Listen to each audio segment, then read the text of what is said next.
All right, Shalom. I want to give all praises, honor, and glory to Yahweh Bashem El Shai, Bashem Kodash. I want to give double honors to the apostles and elders of Great Millstone, because those are the men that I learned this truth from through the spirit and power of Yahweh Bashem El Shai.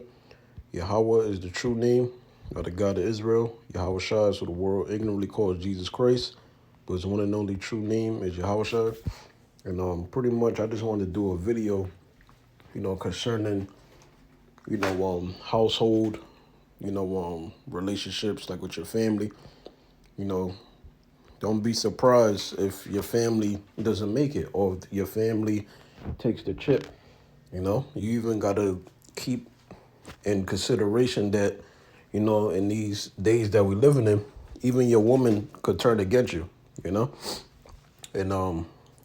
nothing really like sparked this video. It's just something that I was thinking about. Your woman, she could turn against you. Like a good example was Lot's wife. Lot's wife was warned by the two angels, not to look back, at the destruction of Sodom and Gomorrah for their wickedness. And she still looked back, let you know that at the end of the day, these women are put in positions and mentally, their mind, body, and soul is here in Babylon the Great, which is America in the Bible. And what these women don't understand is, you sold your men out for the benefits of Edomite supremacy, which the Edomites is who? The so-called white man and Zebulon. So-called white supremacy is really Edomite supremacy. So our women, for the most part, not all of them, but the ones that whoever this applies to, they sold us out for those benefits from the enemy to get us out of the house. And that's how they develop this mindset of being independent and not needing a man. All right. So, don't be unevenly yoked with unbelievers. So this is Matthew chapter 10, verse 36. It says, "And a man's foes shall be they of his own household." That's the number one enemy right there, because not every brother is going to have, their own apartment or their own place. Some brothers live with their parents or a parent or some type of guardian, or maybe, they're sharing rooms with like other people or whatever, renting out rooms, whatever your case might be. Not every brother has that roof over his head, where he could abide by his own rules.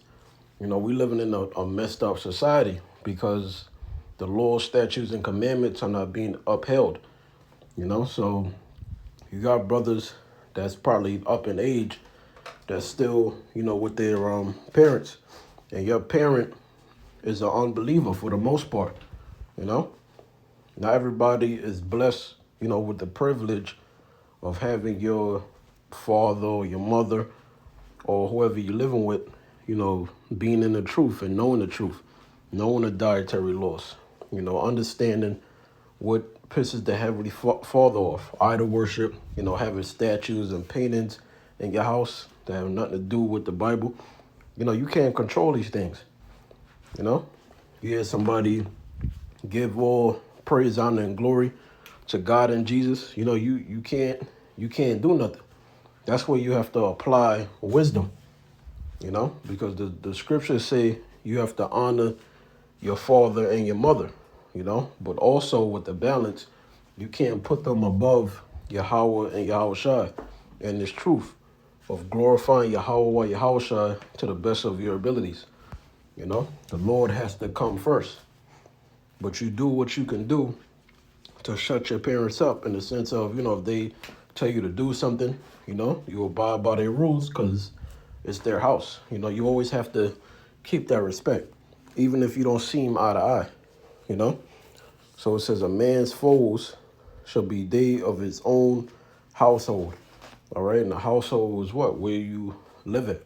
So like I said, you don't always have to be boisterous about your opinions, which really is not an opinion, it's the truth, but according to the scriptures.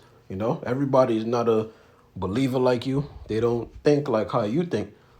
So you just have to use wisdom and know when to say and do things, when to voice your opinions. Verse 37, it says, he that loveth father or mother more than me. Now this is Yahushua speaking about, the true disciples, the ones that follow after Yahushua.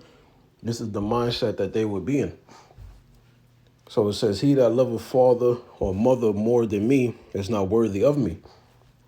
So Yahweh and Yahushua and this truth of being a prophet, preaching, being a teacher, doing these videos, live streams, if you're allowed to do it, going out on the highways and byways, this is what is required of an Israelite man. And the Israelites are the so-called Negroes, Hispanics, and Native American Indian seed line that's scattered through the four corners of the earth. We make up the 12 tribes of Israel.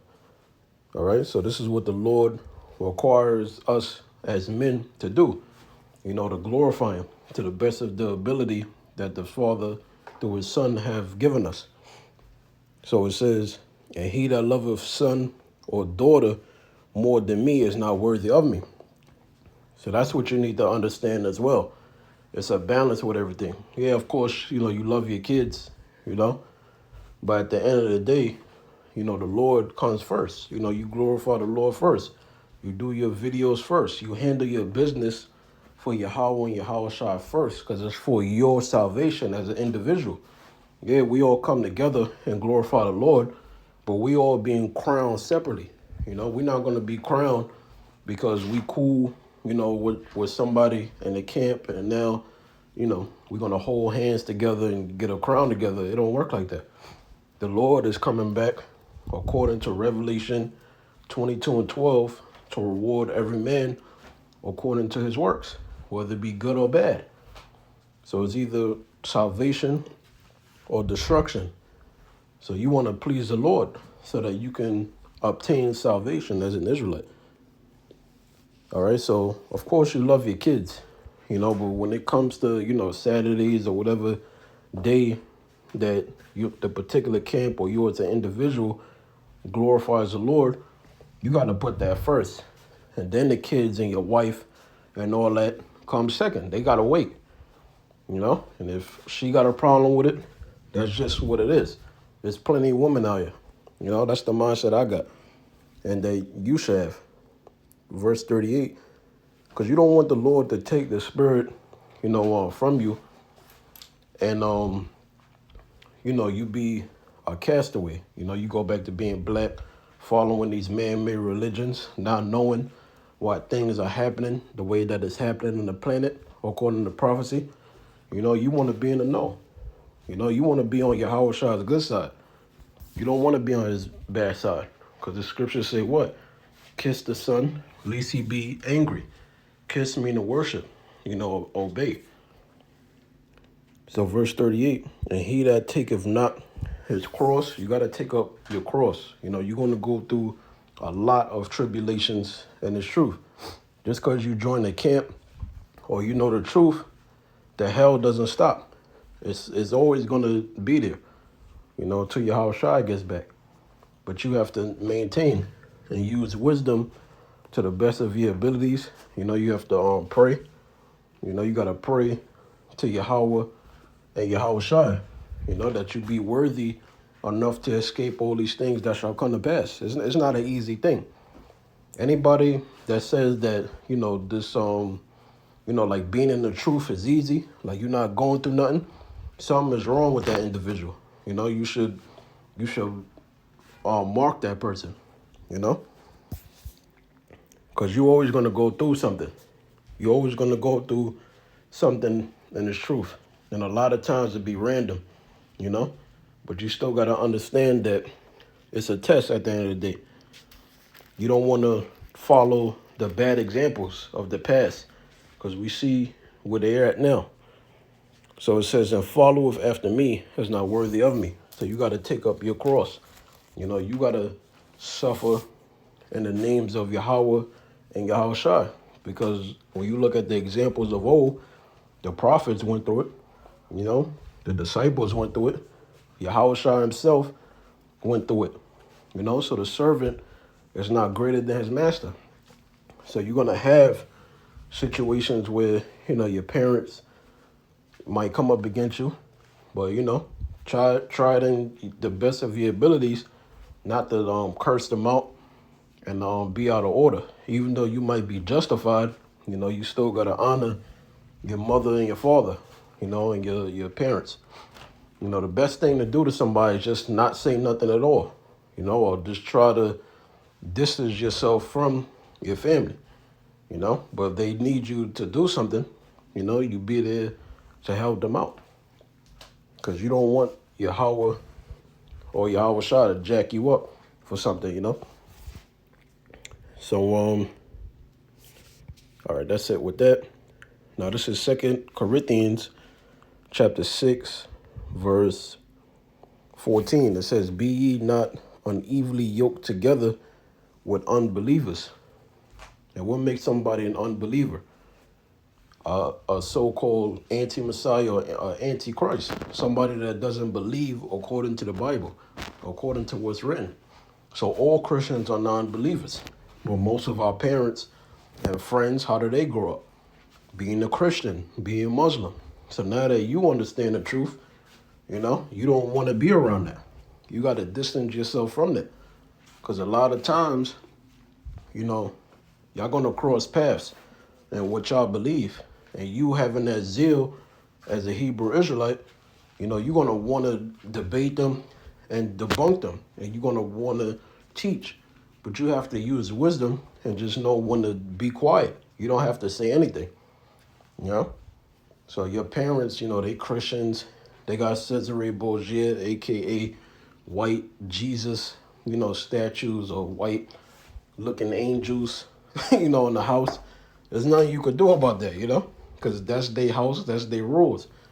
But as long as you know the truth and you know that's wrong, that's it. And you gonna let the Lord, you know, justify you at the end of the day. Because the day is gonna come where these people, they're gonna know who they've been around. You know, they're gonna know that, oh, that's why he was acting like that, you know? Oh, that's why, you know, he ain't really want to be around me. Because you're an unbeliever, you know? You worship the white man. You worship these man-made religions. You're in a state of ignorance. So somebody that's ignorant, you know, you don't want to be around them at all. So it says, be not unevenly yoked together with unbelievers. All right? You got to distance yourself from unbelievers. Now, you are going to have acquaintances in the world. You know, you're going to have your co-workers, you know. You're going to have people that you have to be cordial with. You know, you got to have a conversation with them here and there. I'm talking about like people in the world, you know, like co-workers, family, you know, friends. You don't have to completely cut anybody off, but you have to know how an Israelite man, you know, woman and child is supposed to carry themselves in this truth, you know.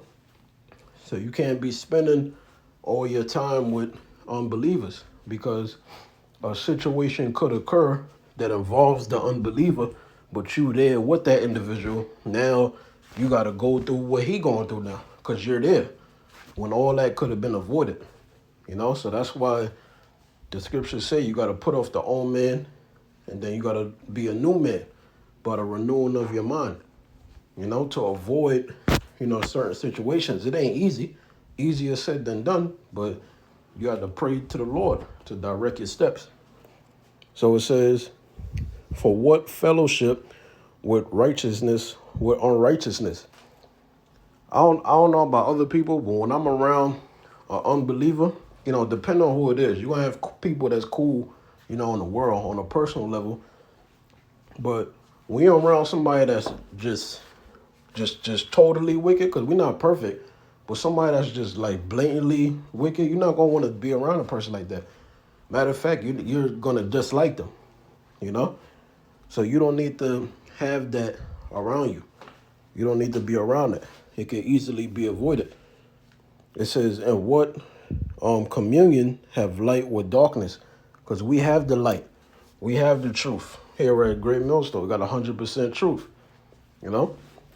And the ones that's in darkness is 2/3 of the nation of Israel that's prophesied to be destroyed for their unbelief, for not repenting, for wanting to follow these man-made religions, for wanting to follow the way of the heathen, for wanting to willingly be in a state of ignorance.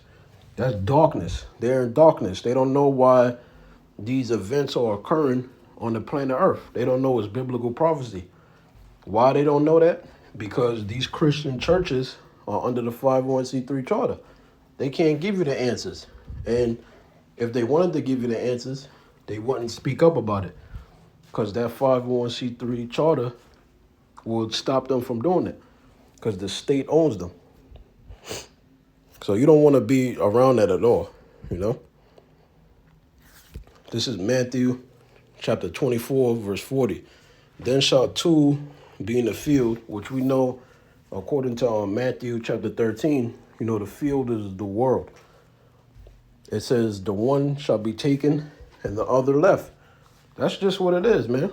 You know, you might have an older brother, older sister, younger brother, whatever. You know how many siblings you got. But the point is, you know, them individuals, they might not be saved. They're not doing the will of the Father. They're not doing the will of the Son. They don't believe according to the scriptures, you know? They're going to be left. They believe in a rapture. They think salvation is for everybody. They're Christians. You know, they don't believe according to the Bible. So what do you think is going to happen to them? They're going to be left here. They're going to be destroyed. And they'll come back in the kingdom of heaven if they're an Israelite, you know, but they'll be ashamed for a certain amount of years for what they did.